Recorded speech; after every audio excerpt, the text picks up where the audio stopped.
Hello everyone, welcome back to my channel. How are you all doing today? I have wonderful great news to share with all of you today. The wonderful news is that many of you will be receiving your $1,400 third stimulus checks very soon. Yay, that is so exciting. I am so happy for all of you. Thank you so much for being here. I will be posting several times a day to update you on the latest stimulus news and information from the IRS and Direct Express. Please subscribe to my channel and share this video with your friends and family so we can help as many people as possible finally receive their third stimulus checks. Alrighty everyone, so some of you have left comments in the section below telling me how worried you are about this new glitch on the IRS website. I have definitely noticed that the IRS website does not provide the most up-to-date information. More and more of you have been sharing that the IRS Get My Payment tool still states payment status not available, even though you have already received your stimulus money. Well, congratulations to those of you who have received your stimulus check. That is wonderful news, everyone. Now, we all know that even if the Get My Payment tool says payment status not available, that doesn't mean that the IRS has not begun processing your stimulus payment. Your $1,400 check could be on its way to you right now. So please make sure to keep an eye on your bank accounts, everyone, as well as your mailboxes, because the IRS has announced that it will be sending out more paper checks. But according to the IRS, the Get My Payment tool will not be updated until April 3rd or 4th for federal beneficiaries who are expecting a payment next week. That means you do not have to keep checking the Get My Payment tool to see if your status of your payment has changed. Now, I know that some of you who don't usually file taxes are wondering if you need to file taxes in order to receive your third stimulus check. If you are a non-filer, most of the time, you should not need to file taxes to receive your stimulus money. However, it is easier for the IRS to send your stimulus money if you are part of a federal program like SSI or Ssdi.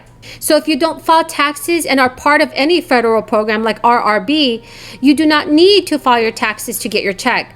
But if you are not part of any federal program, you may need to file a simple tax return for your 2020. Also, if you now have dependents, the IRS will know that if you file a tax return this year, the IRS will then send you a $1,400 check for each dependent. But if the IRS has your up-to-date 2019 information on file, it will use that information to send you your money. So let's say you used an IRS non-filer tool last year to receive a first or second stimulus check. Whatever direct deposit or mailing information you provided to the IRS then will be used to send your third stimulus check. Non-filers may receive their check through direct deposit or in the mail as a paper check or economic impact payment card. So if you are a SSI or Ssdi recipient, you will likely receive your stimulus money through your Direct Express card. So now for those of you who have already filed your taxes, the IRS just announced it will begin issuing tax refunds in May to Americans who filed their returns without claiming a new break on unemployment benefits. There are about 40 million Americans who received unemployment benefits last year. The average person received $14,000 in assistance.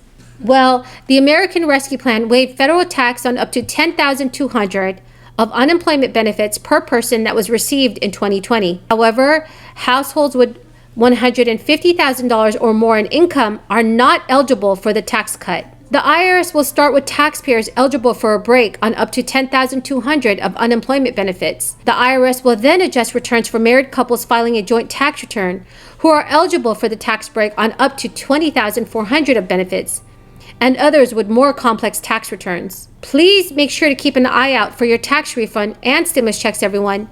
You can expect to finally receive your checks very soon, which is really wonderful news. I am really excited and happy to hear that the IRS is taking action for the American people. Up to 30 million Social Security and other federal program beneficiaries will get their stimulus money starting on April 3rd and April 4th. And that is this weekend. However, the IRS and U.S. Treasury Department have until December 31st, 2021 to complete distributing the third round of stimulus payments. That is a 9-month delivery window. So unfortunately, some of you may not receive your checks for weeks or even months. I really do hope that all of you receive your check by or on April 7th. We all just have to wait and see. Great. So as many of you know, if you haven't been able to catch up on the news, if you've been at work, we have had, or rather the Biden administration unveiled its Build Back Better infrastructure proposal. Now, here are some of my initial thoughts on the proposal.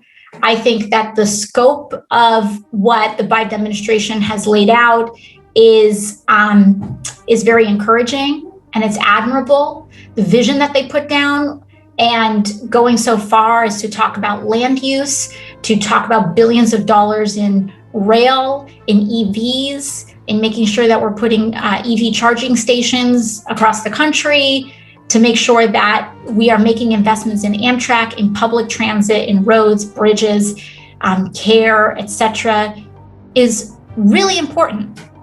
However, I think the vision is good. I think we can make it broader, but even if you have the vision that the Biden administration has put forward, my concern is that they have allocated $2.25 trillion over about 8 years to act out on this vision. And it's just not enough. If we actually want, in good faith, to make this vision and the commitments that they've put down happen, we need a more robust investment. I have real serious concerns that $2.25 trillion over 8 years is not going to get us there. And for context, because people may say, oh my gosh, that sounds like a big number. What is that? And we see these big numbers thrown around and we don't know, what to toss around.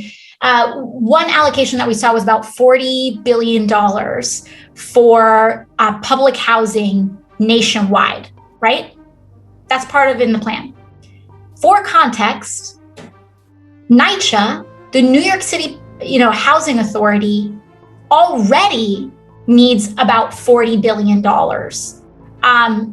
just to get up to code and just to get to the point where we're making up for the underinvestment during Republican Congresses and administrations. And so we need a lot more than 40 billion if we're going to go and make these investments across the country. And that's just getting NYCHA up to code. That's not including new build. That's not including actually leapfrogging these buildings and retrofitting them to green standards. That's to make sure that these horrifying things that we see every winter, where our residents in NYCHA don't have hot water, and where you see that their apartments are just not in a humane condition, that's just to get it up to in relatively acceptable zone. Please leave any questions or comments that you may have in the comment section below. So that is the end of the video for now. I hope you found this video helpful. Please make sure to enter the $50 Amazon gift card giveaway, which is scheduled for tomorrow, by subscribing to my channel, liking this video, and then commenting below. Thank you and have a very, very blessed day.